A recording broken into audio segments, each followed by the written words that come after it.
Hey everyone, and welcome back to Lights Out Latest. My name is Marina, and I'm here with my fellow Formula One fans and friends, Jason, Tristan, and Steven. And today we're going to talk all things breaking news in F1, but also in Formula E and the upcoming Daytona 24-hour, starting with the new McLaren livery. They erased their entire social media, then posted those little whatever it takes, like snidbits, and then they just released the livery as a surprise. It's a weird way of doing it, but I do love the livery.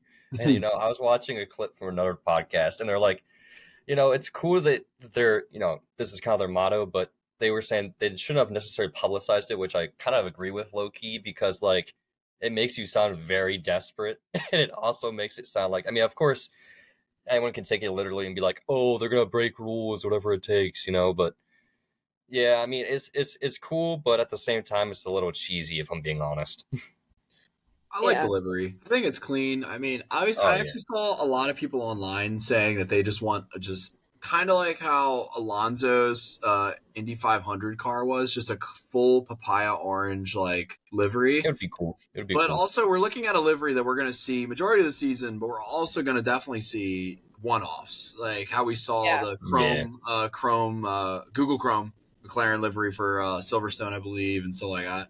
So as the base livery, it's really cool. I like it. It's clean, the orange and black. Actually, that's like my high school color, so I relate to that. Back to orange, black. Yeah, the blue is. There might be some blue eventually, in maybe one iteration or something. But yeah, I think it's clean. Nice looking car. Yeah, reminds me of the chevron, the Marlboro McLarens. Ooh, how they had if you look at the side of the car, it's there's a stripe going down it of white between the red. And same thing here is you got the orange and then a black stripe through the middle when you look at the side. So it reminded me right away of the chevron Marlboro. I'm just a sucker for orange. One of my dream cars of all time was a 69 Camaro Super Sport, an in-hugger orange with white racing stripes. So anytime I see orange on a car that's going to go bad fast, I just get excited. So that's fair. Yeah. I like the opinion, but I don't like Chevys. But other than that, that's all right, man. It's different strokes for different folks. I thought also I think I saw this with the other McLaren teams that have they've already released their racing suit and it has that diagonal line down the middle. Oh, I'm really curious to see if F1 is going to follow the same thing and they're all going to have similar racing suits. Please don't. The IndyCar team looks like straight out. It really is. Star Trek Next Gen had an award. I was telling Marina, it legit looks like a college band in uniform. What are we doing here? Yep. Not a high budget one either. Yeah, no. It's let's just have the orange and the black just slit down the middle. It honestly reminds me of like twirlers, their uniforms. It's very reminiscent of that. Yeah, no, exactly. It's come on, guys. We can do better. And their whatever it takes, motto, whatever, it really makes me feel like they found something very significant.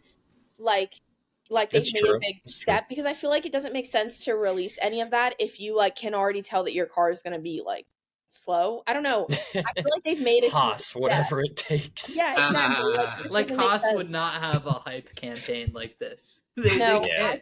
When you go for ninth, You're not that guy, pal. You're not that guy. Happy to be here. Exactly. Yeah.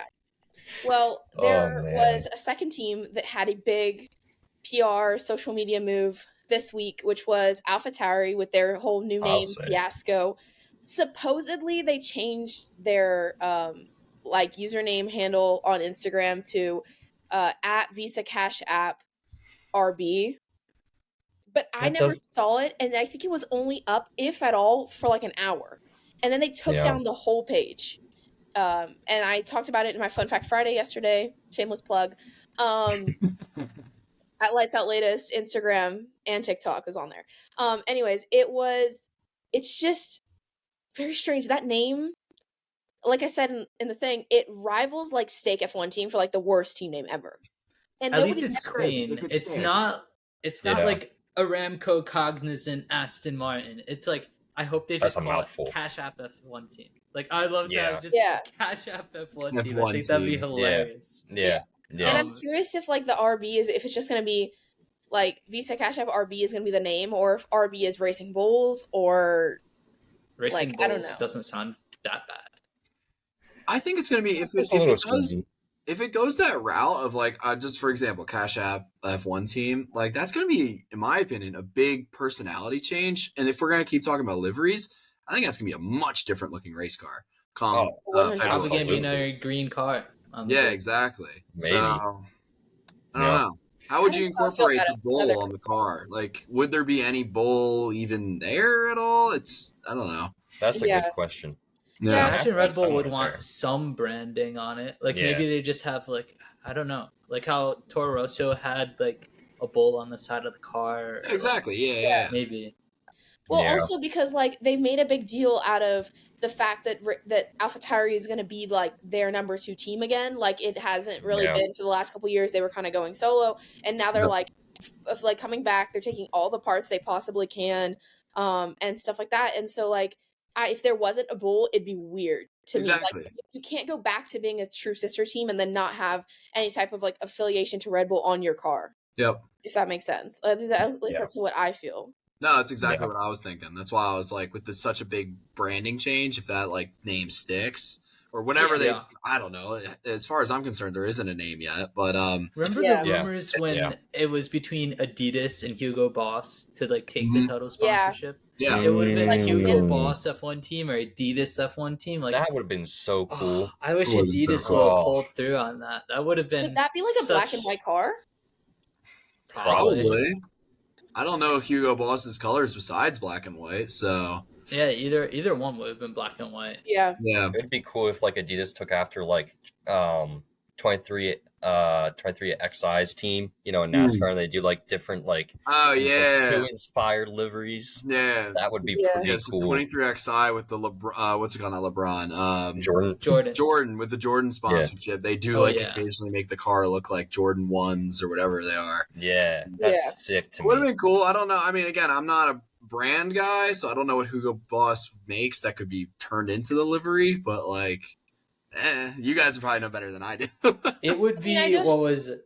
I think that like being at the like AlphaTauri, it would be like similar clothing like style. They did a lot of like marketing on that front, where they did a lot of like commercials and like photo shoots and stuff like that with like that kind of thing. I think it just did the same thing with Hugo Boss. Like they would just like have a lot of like that kind of like style thing. But like in terms of livery, I really just think it would have been like black and white or like some like little accents, because that's like there's no other like true color that like fits with that. No, it's also tough with an F1 car to really make it look like something when the F1 car looks so unique itself. So yeah, that's true. Like all you really mess with is like maybe like the images that you put on, but like also they want to keep it as light as possible. So it's not like they're gonna put like a boatload of paint on it or do all these different things like add stuff to make it look like something like it's just an F1 car and it's like just the outer like the wrapping of the car. So there's not really that much you can do.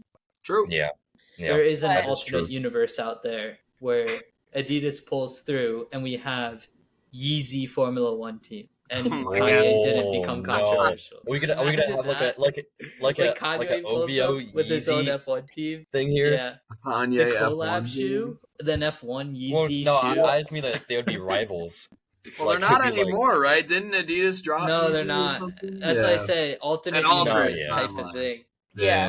But Drake joined Stake. He's like a Stake promoter. And you have all the athletes at Alpine, Travis Kelce, Mahomes, and all those like everybody involved with that. It's becoming a more, I don't want to say diverse paddock, but there's more like different people getting involved in different industries, other sports, but also like Ryan Reynolds is also an investor in Alpine, like bringing in the entertainment. I think it'll also help boost like some of the audience. We're seeing that amongst all markets and sports, though. It's like even like what Hamilton has stake in the Broncos. Ryan Reynolds, another one. He owns at Wrexham or whatever, the soccer club. Yeah, LeBron put some money in Liverpool. Yeah, celebrities are starting to get big time involved with like ownership side of things. So it's another form of investment for them, right? And it's another fun form of investment. You get more in return, not only in terms of like cash return, but like you go to games and you get more publicity and like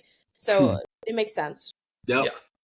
Anyways, we did talk about AlphaTauri being back as like a Red Bull sister team. Zach Brown had a lot to say. And among other team principals as well, they're like, this is wrong. Like, you can't have a second team on the grid. They're like, there's coercion, like it can't happen. But then Christian Horner responded and was like, guys, you've literally been doing this between Mercedes and Williams, Aston Martin, Ferrari and Haas for years. Like, we're doing exactly the same thing, and there's nothing, we're not breaking any rules. They're only getting the parts that we allow, like that are allowed through the regulations. So yeah, I mean, I honestly want to say, like, that's sign the letter right there. That's it. It has been happening. Ferrari with Haas, and like as you said, Mercedes with Williams. Like, it's been a thing ever since I've known. Like, for example, like George Russell is like, oh, he's gonna end up in a Mercedes seat, and they're just using him as like the little pedestal in Williams for now. Like, I'd known, I know there's a connection, and I was like, oh God, when was the last year he ran with Williams? Was that 2021? 2021, yeah. So I mean, it wasn't that long ago, but still, like, it almost feels like a long time ago. Jeez. But yeah, like, that's sign, seal, deliver. Christian said it perfectly. It's been a thing. Like, nothing is changing. You know, they're following the rules. I don't know. I don't want to end the discussion there, but like, that's how I feel on it. Well, the thing I'll say is, though, especially with like Red Bull and AlphaTauri, it's like no other really teams advertise it that way, if that makes sense. Like, no one's out here being like, oh yeah, you know, Mercedes and Williams, that's our sister team. I feel like Red Bull is taking it to another level. It's like, yeah, this is our sister team. This is strictly a team we're using to bring up other drivers, you know? That's a good point. They just publicize it more. And so, I mean, I agree with you, Tristan, at the end of the day, but I don't think Red Bull is helping their case by publicizing it and like kind of shoving it down people's throats, if that makes sense. And they do own both teams, do they not? Like, it's the same owner. Yeah, they do. Probably, so it is different than like he was saying with like Williams and Mercedes, or Ferrari doesn't own Haas. Yeah, you know, those teams are independent at the end of the day. Literally, it's like a client relationship where Haas just buys it. Whereas I do understand where Zach Brown is coming from. Like, they're the same owner. So there's more opportunity there to be taken advantage of. Like, we were talking about the conflict of interest earlier this year with Susie Wolf and Toto Wolf saying that she was in F1 management. It's kind of the same kind of thing. Like, if we're going to question that kind of relationship, I don't see why we wouldn't question this kind of relationship, you know? Well, Zach Brown's also an IndyCar, and I'm sure he knows the series owner also has his own IndyCar team. Penske. Roger Penske owns the series, owns the racetrack, and owns a team. I mean, IndyCar is a little bit different. Like, you can't get that big of an advantage from sharing parts because, like, all the cars are spec cars. They're all the same. They only make, like, minor parts. Like, the dampeners are the only thing the teams can fully design themselves. But if he's, like, upset about F1 teams being owned by two people, I mean, I don't know. I don't see it as big as a deal as he has. They're within the rules here, so. Right. Yeah, I agree. I just think it's the optics that just it doesn't help them. I agree. It's the way it's put. Like you said, it's a sister team, but like none of the other teams say that. So I feel like that. Yeah, it is just the optics. It's how it looks. That's a good way of putting it. Yeah, Steve. Yeah, I like how you said that. Moving on, kind of like it's F1 related ish because it's Carlos Sainz's dad, Carlos Sainz Sr. He did win the Dakar Rally. And Carlos flew out as a surprise. He was in Maranello, and then he flew out. They did like a whole VistaJet like video, which is one of their sponsors. It was like, we got a last minute flight, and he flew out to greet his dad when he won the race, which was a very sweet moment. That's awesome. The car rally's no joke. I mean, that's what I was gonna say. Yeah, those rallies. I think it's the Baja 1000 or whatever that is out in the West Coast. Same deal. They're.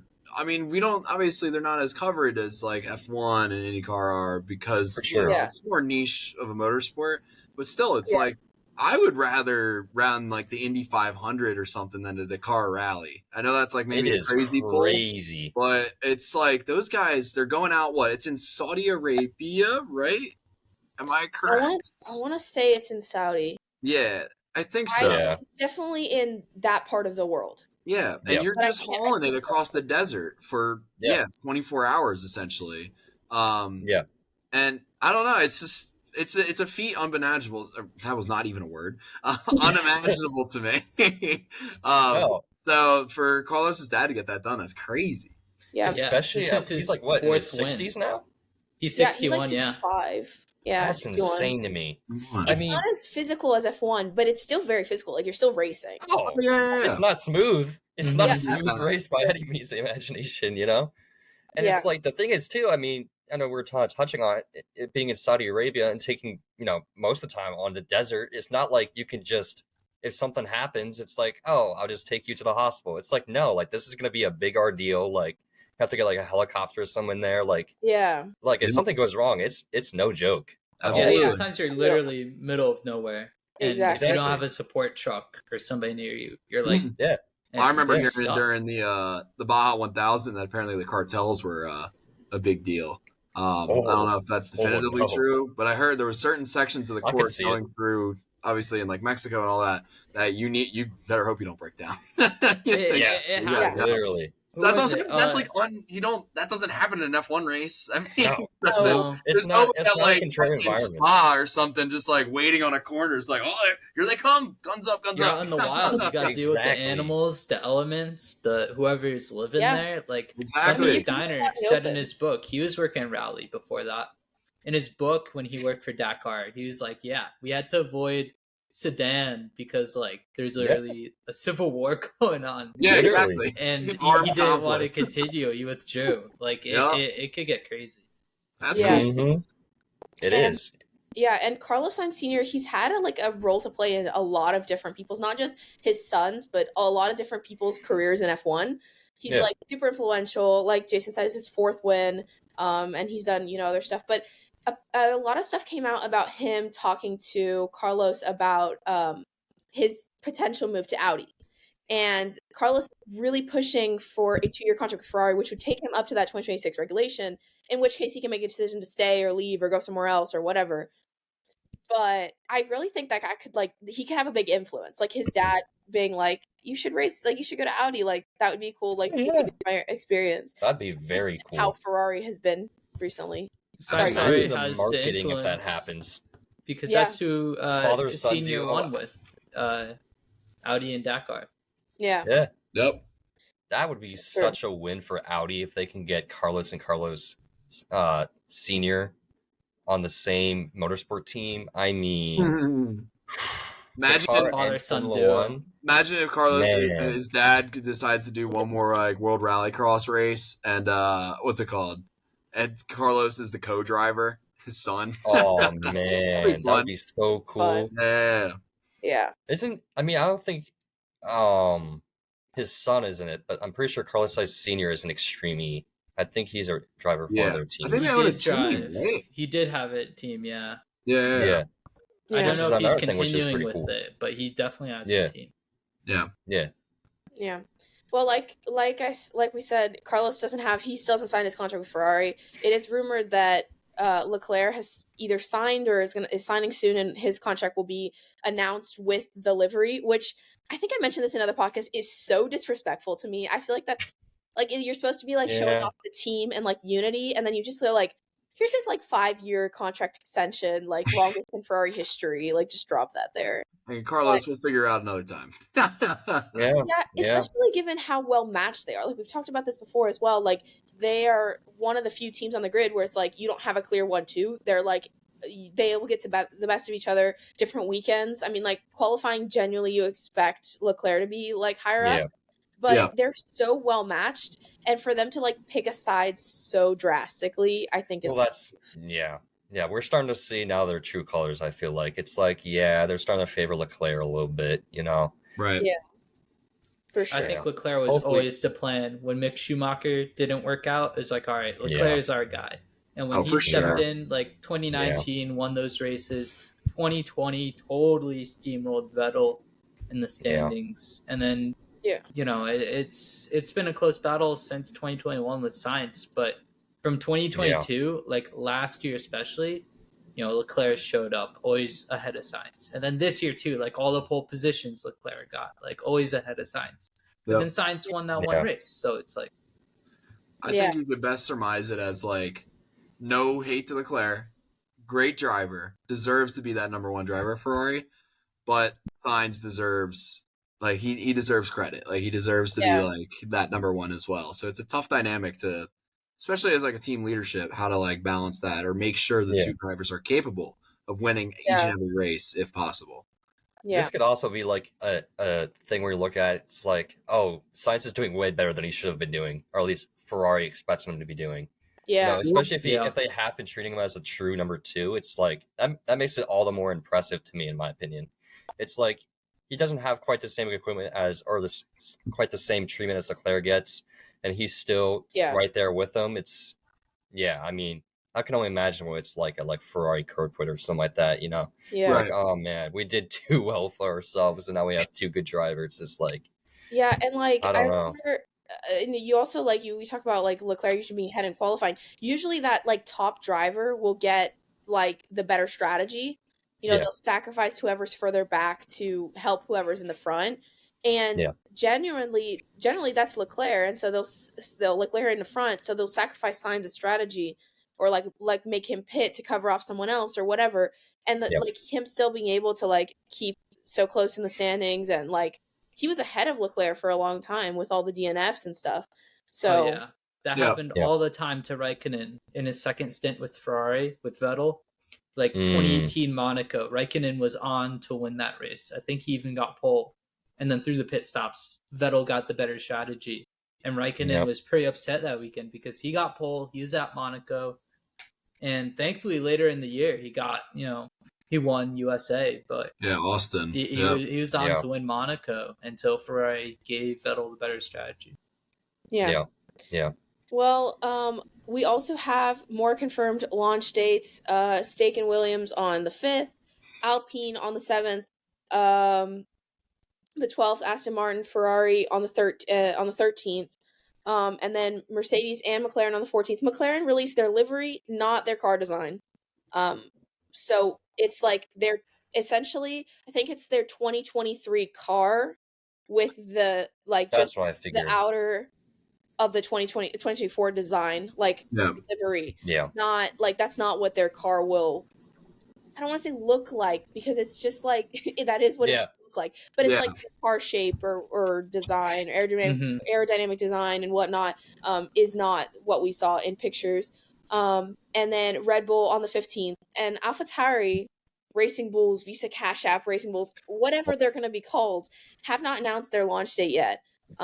They don't even have a social media to announce it on that I know of. So I don't know what's going on there. That was insane. After the whole domain drama of, I think we mentioned it, like their site went down and Visa Cash App RB website went down, and apparently it was registered by Red Bull, and then their Instagram disappeared. It's like, I don't know what the strategy was there. It's like they totally messed it up.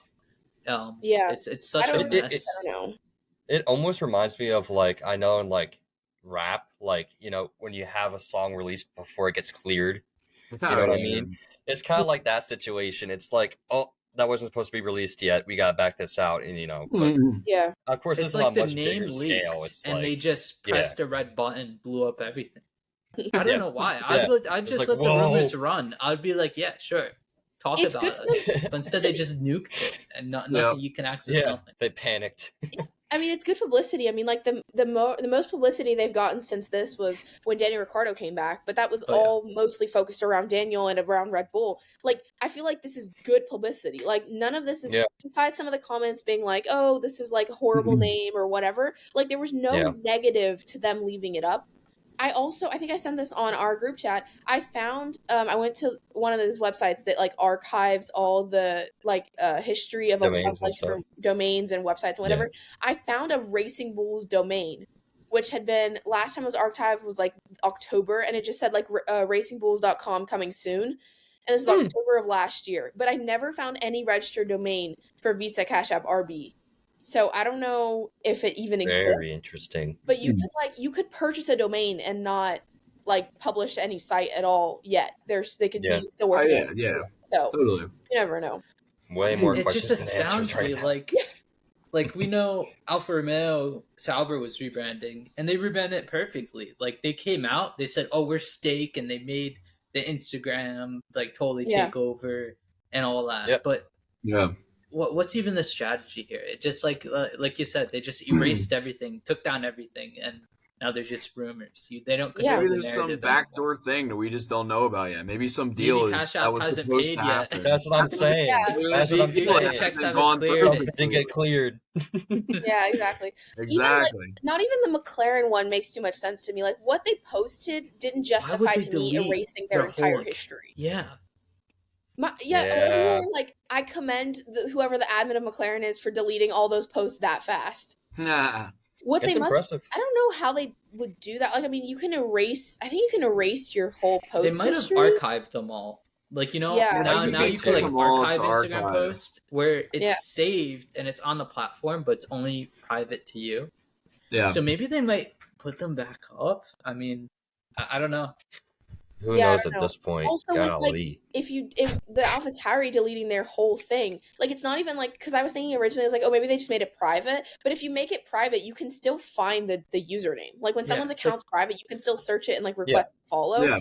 So they definitely just deleted the whole thing. And in that case, you deleted your entire, like all of your following, all of your media, all of your posts, like everything's essentially gone. Yep. Yeah. So it's a little dramatic. It's a little dramatic. Both of them, I think, were very dramatic. Oh. For no reason. Yep. Yeah.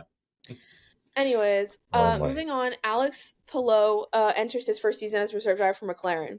Here's my question. Does McLaren have like infinite reserve drivers? Because I feel like every 5 seconds we hear of a new reserve driver for McLaren. Hey, I mean, you know. Like, is it do what you gotta do. Hey, whatever it takes. Whatever it takes. Because like, is Pato O'Ward not a reserve driver for McLaren? No, he doesn't have a super license. He's an IndyCar driver, but I think he's done tests and he's like a development driver technically. So, I don't think he has a super license. Okay. What about that's why Palou started this year is because he just got enough points. His license, full super license. Okay. See, the thing with this is though, I'm sure y'all knew about this. The whole thing that happened with Palou and McLaren IndyCar team, like I can't believe that he's even a reserve driver for McLaren. It's like, how did that get turned around so fast? Because there was huge beef between Palou and McLaren. I mean, you know, he was legit signed to the IndyCar team, and he's like, oh no, sorry, I'm not going to do that anymore. Well, I think it was a legal deal because he had breached contract with Chip Ganassi, right, or something. Well, he was a McLaren driver, I believe, and he was supposed to be racing for them, and then he went against his word. In the lawsuit or like arbitration, it was proven wrong because what happened was like he expected a route into the F1 team, and he was about to sign for McLaren IndyCar, said he was gonna, and then backtracked the second he saw, oh wait, I'm gonna be stuck in IndyCar so many more years. They have Oscar Piastri and not me. I don't want to do this anymore. Chip Ganassi's a better IndyCar team. Yeah, but he still wants to get an F1, and right now from IndyCar, McLaren's the best route. So he's like, true. I'll be a reserve driver, sure. I'll be a reserve driver. Yeah, if I was like in higher up in McLaren, I'd be so mad at him. I'm sure they you were with us, you left, and now you're back. It's like, no, you had your chance, but I get it's a better route, but. My other question with that is he hasn't done so the definition of a rookie in F1 is less, I believe it's less than 4 races. So he would be considered an F1 rookie even though he's an experienced driver. So he could do test sessions, right? Yeah, they've run him. So he'll run him in all the test sessions, just like Robert Schwartzman will do, like does all of the Ferrari testing and stuff. I'm sure he'll probably be similar. The other thing is I feel like there's probably going to be a rule change soon on that. To extend it to F1 Academy, like you have to have one F1 Academy session as well. Yeah. Because they've already made the teams, like each team has an F1 Academy driver now. So I feel like they will also do that. Has been, I know they've tried to shorten testing. Like year after year after year, winter testing gets shorter and shorter to like reduce budget and stuff and cost constraints. But recently they just started opening it. Don't worry, it's just my AirPods case. I should be messaging. So the team's been asking for more testing, and they moved filming day from 100 kilometers to 200. That's like a big change this year. So you'll see a lot more private team running outside, the extra 100 kilometers this year. Yeah. So we could see more testing like that. Like say, hey guys, if you want to do 100 kilometers with an F1 Academy driver, do that, please. I could see that happening. For sure. Yeah. Well, before we move on from Formula One to Formula E and the Daytona, we very quickly want to mention George Russell's little trip to Austria. He posted some pictures, and he was like, "Look who I found in Austria!" And he was there with Susie and Toto Wolff, and he met up with Sebastian Vettel, which I thought was very sweet. I love Vettel. That's cool. Yeah. I totally thought you were going to say Fernando Alonso. I was waiting for it. The new best friends on the grid. Exactly. I wish he was around the sport more. I'm surprised Vettel hasn't been around more. He does a lot of on his Instagram, like reminiscing posts. Like he posts his history, his journey through F1. I mean, I'm sure that's some PR team also helping. Yeah, I was gonna say. But like his whole Instagram is his whole career, and I wonder when he's like gonna show up and be like, "Hey, yeah, I'm here, guys. I'm a guest commentator." I would love to see him back on the grid. Do you think that it has anything to do with like potentially him kind of like sheltering himself? Like he just left not that long ago, and maybe like it's like it could be like in a way, I don't want to say painful. I don't think that's the word, but it's like kind of like I wish I was racing still a little bit. I mean, I know he's like elected to leave, but like that was part of his life for so long. So maybe he's just not ready to be back there and not racing. It reminded me of when Alonso stepped away after 2018. Alonso's like, this is bye for now. I might be back. And he came back. Vettel was like, yeah, I'm stepping away from F1. I don't want to call retirement because I still love the sport. But yeah, maybe he just wants to take a little bit of time off. Like you gotta look at that Instagram post too. So you see George obviously is with Susie and Toto Wolff. Everyone's in their like they're kind of posh winter clothing. They aren't there really for the event. You see the picture of Seb? He's wearing the full gear. He's ready to go for the downhill runs and all that stuff. Oh, man. I think he's just getting involved in other things right now. I think that's just all he's, doing. Good for him. So, and we did see that one appearance with like the bees stuff, which is always something he's cared about. So it kind of like, I feel like that's probably where we're going to see him more throughout the years or throughout the season specifically, is like kind of coming in to do these kind of like little projects and stuff within F1. Yeah. So, or be like a consultant on that kind of area within F1 management, maybe, or something like that. I don't know. He might help consult the Audi F1 team. Yeah. There's been rumors there. So I was just gonna say, this reminds me a lot of like when Tom Brady left initially. It's like, because like the vibes I'm getting from it, at least, is like, it sounds like, since it was a part of it for so long and he left, and it's kind of just like, maybe he doesn't know what to do right now, it's kind of just like, well, I'm done racing for now anyway, but like, what do I do? He's side questing, man. He's doing anything. That's what Alonso did. And that's what Button still does. His Button never stopped racing. He went straight to like Japan Super GT, and now he's in IMSA and Le Mans, and like he didn't stop. He's just also always in F1 commentating when he can. When he's not racing, he's at the races, and he's one of my favorite commentators. Honestly, he's great. So I mean, he's always there. Nico would he's a little bit different because like he's like. He hasn't stepped away from racing. Like we said, Vettel's been doing a lot of other stuff, but he's not racing. So I think a little bit different on that front. Same with Alonso. Alonso did other stuff and then came back, but he was still like racing when he wasn't in F1. Yeah. Yeah. So it's a little different. I could see why he'd want to step away. Yeah. Anyways, Formula E. Jason? So we've had some interesting quotes out of Formula E. The co-founder of Formula E, Alberto Longo, I think that's how you pronounce it, said that he constantly talks to Checo, and I hope he makes a leap to the real competition, whatever that means. Oh my gosh. I can't believe he framed it that way. The doors are open and it's welcome. So apparently Formula E really wants him. Well, we'll check on one person. Like, could you handle the pain? Like Massa, like some XF1 drivers have gone to Formula E. Like Massa went there after he retired, but that's because he chose to retire, not because he got fired. Like, if Checo gets fired from Red Bull, could you emotionally handle going to Formula E? And then especially seeing the last driver that got fired. Like get when the breeze, go to F Formula E. when Antonio Giovinazzi got fired from Alfa Romeo, he went to Formula E and it was painful. Never got used to the car. Never was faster than Steve. Like, he was horrible time until he got into Le Mans and won Le Mans. So Perez is maybe. I think if I'm Perez, I'm looking at Formula E, and unless there's a big paycheck waiting for me, I wouldn't take the step there. This is like was it 3 or 4 kids?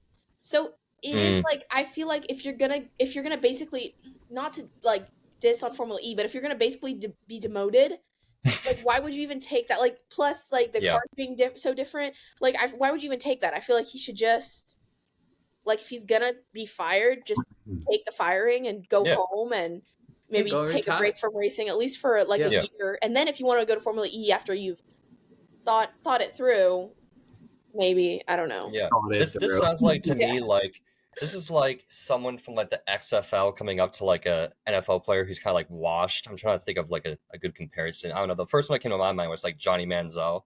Would be like someone come up to him and be like, yeah, NFL isn't working out too well. You want to come play for us in the XFL? You're going to have loads of fun. It's the same thing here with like Checo Perez in Formula 1 and Formula E. Do you know what they should do? It's a little off topic, but they should get Antonio Brown in the US. Oh, no. Biggest PR nightmare known to man. All right, do that. I think that'd be a little funny. Be awesome. It is a different car. We've seen some people have success with it. Like Nick DeVries was awesome in Formula E, and he's back there. Stoffel Van Dorn got destroyed in Formula 1 by Alonso, and he went to Formula E, won a championship. Buemi won a championship there. Like you said, they were not good in Formula 1. Yeah. Pascal Wehrlein was okay. But driving style potentially didn't fit Formula 1, but it did Formula E. Right. Yeah. If it does fit because like he's not. We like to diss on Checo a lot, but he's not a horrible driver. He's decent. Driver. He's had some really good races. He's just not consistent enough for, at least for me, to be worth that second seat at Red Bull. No. He makes too many mistakes. Yep. So, but he is good in F1. So who's to say that like both those examples that you said, like they're good in Formula E, but they were terrible in F1. Yeah. Like vice versa. If you're good in Formula 1, essentially be bad in Formula E. Not to say he will be, but like there's always a chance. Yeah, if he was okay in Formula 1 and then he goes to Formula E and he sucks, he will be the laughing stock. Yeah. Oh, that would be the thing too. I mean, if that goes the destroys his career. Like the risk there, that's I mean, already I feel like going to Formula E is kind of just like, you could make in the big leagues. We're gonna put you in the minors now. How fun, It's like it's still a competitive field, but it is. Yeah, the series is nowhere near the popularity of even like WEC.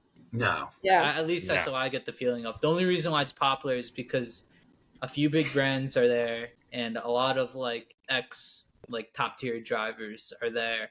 Yeah. Not to say that Formula E isn't really top tier. Like, what was it? Albon almost went to Formula E before Toro Rosso Red Bull called up.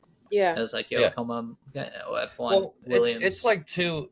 I feel like Formula E should be the place that you start out your career in, really, for F1. I feel like. I mean, obviously, again, we talked about it, very different driving styles, stuff like that, but I don't think it should be a place where you go to end your career.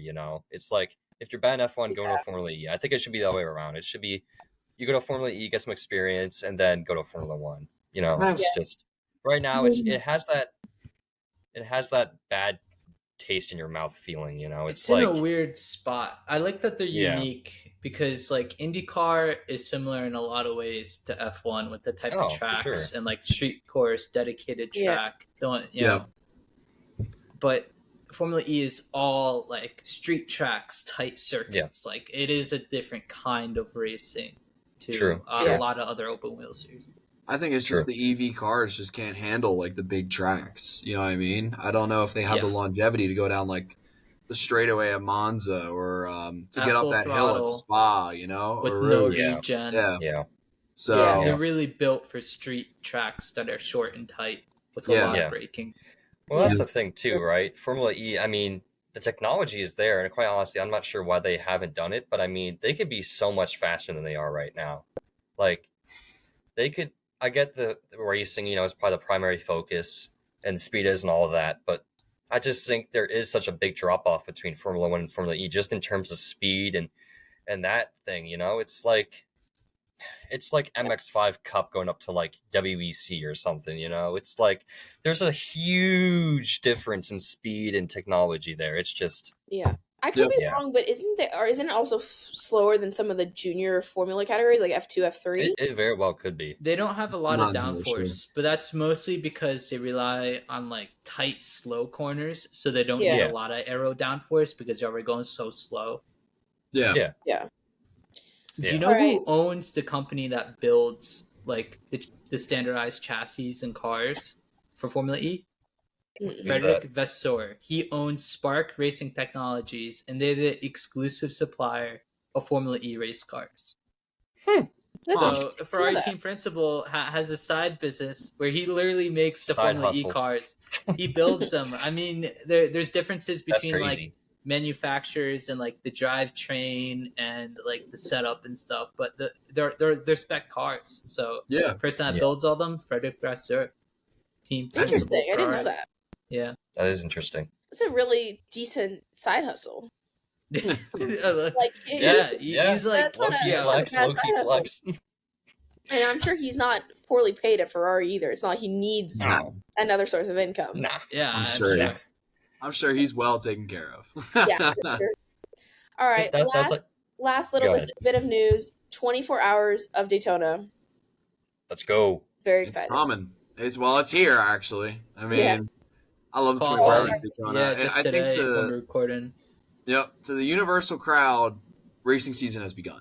That's what that means to me. Yeah.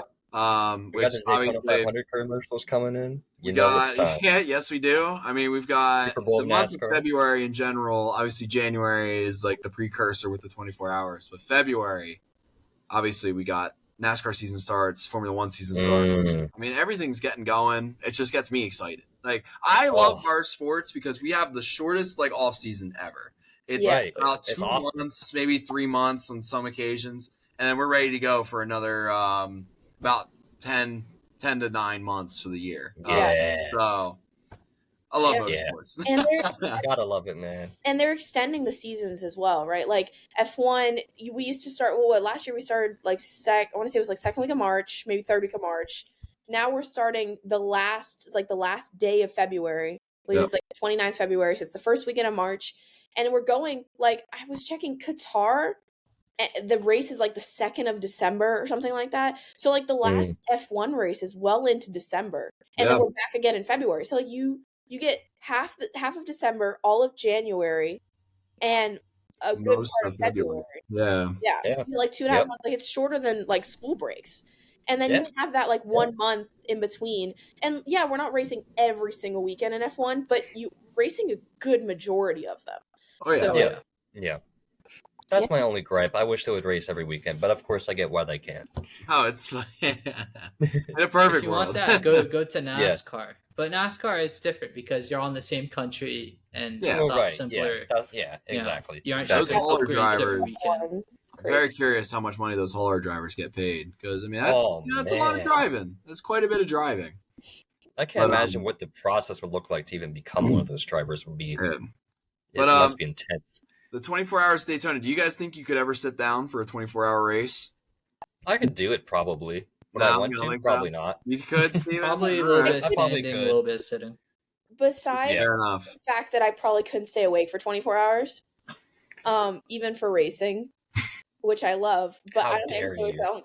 I could probably watch maybe 18 hours of it. Not to say that I would like spend some time on my phone here and there and stuff like that, but like definitely watch 18 hours of it. Well, I know the amateur 24-hour online racing has begun. A lot of people are running the E, obviously, like this E series on iRacing and all that. Everyone's setting up their own 24-hour races. So I think I think maybe I could do a stint in that. I don't know. It'd be. Yeah, you're have to correct me here. Is it 3 drivers in the 24 hours? It is 3. Drivers. I think that's it. So you need at least 8 hours. Yeah. I think I could do 8 hours. Again, I've only driven a professional race car once, and that was for about 25 minutes. So that's not nothing. That's not nothing, but I mean, I don't know. 8 hours in a car. I was what's it called? I did the NASCAR experience this summer, so I got to drive. Nice. Yeah, just a big block V8 Century Round Pocono, which was very nice. Ooh. But nice. It's much different than a WEC car. Quick shout out to Williams Esports.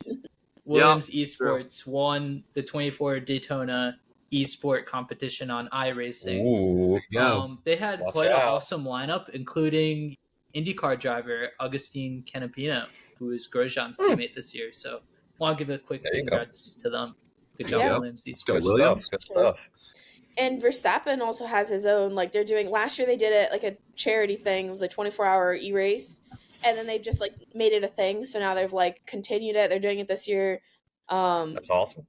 Are they doing it at Daytona as well? No, I think it's just a separate thing. It's just a e-race or whatever. I don't know. I am not 100% sure what exactly they're doing. I just know that they launched the like full team who's racing, and I think there's a date, but I can't remember it off the top of my head. So, all right. Quote of the day. Oh boy. I want you to let me finish the quote. I love that you're so confident, Marina. I love it. I actually think everyone will know it this time. God, okay. Jason Don't make me look bad. 1,000% knows this quote. I can guarantee it. Now, I won't guarantee it for the rest of you because I thought you guys would all know last week's quote, and you didn't. That's what I'm saying. Oh, everyone ready? Yeah. Everybody's a Ferrari fan, even if they say they're not. They're a Ferrari fan. Even if you go to the Mercedes guys, if they say, "Oh yeah, Mercedes is the greatest brand in the world," they are a Ferrari fan. I've heard this quote. I know this quote. I've heard it many a times. Vettel? Yeah. Yeah, I thought it was wrong. Dang. That was in Canada. Was it 2016? Something like that. Yeah. Is he preaching facts? 16. I think he is. Everyone has to. You have to root for him. Unless you're a Lamborghini fan. I'm a Max Verstappen. I wouldn't say so. I'm wearing a Ferrari shirt today. There you are. Everyone's a Ferrari fan. 100%. You can't dislike Ferrari. You can hate on Ferrari, but you can't dislike them. No. Again, I'm a history guy. I love the fact that they've been in the sport since literally 1950, I think. Yeah. Yeah. So. Wait, what am I saying? My Monaco video that just went out was their first race. It was the Monaco Grand Prix, 1950. There you go. There you go. Shameless plug, but go check that video out. Throwback Thursday this week was epic. Boom. All right. Well, Quality. 30 days till Bahrain. 40 days till lights. Bahrain test. 40 days till lights out. And we will continue to be here. We're still doing our podcast every Monday at 11:30 Eastern Time, as well as our weekly videos, Tech Tuesday, WAG Wednesday, Throwback Thursday, Fun Fact Friday, and Man on the Street videos on the Lights Out latest Instagram and TikTok. Thank you guys so much for watching, and we hope to see you next time. Bye, guys. Adios. See ya. Peace.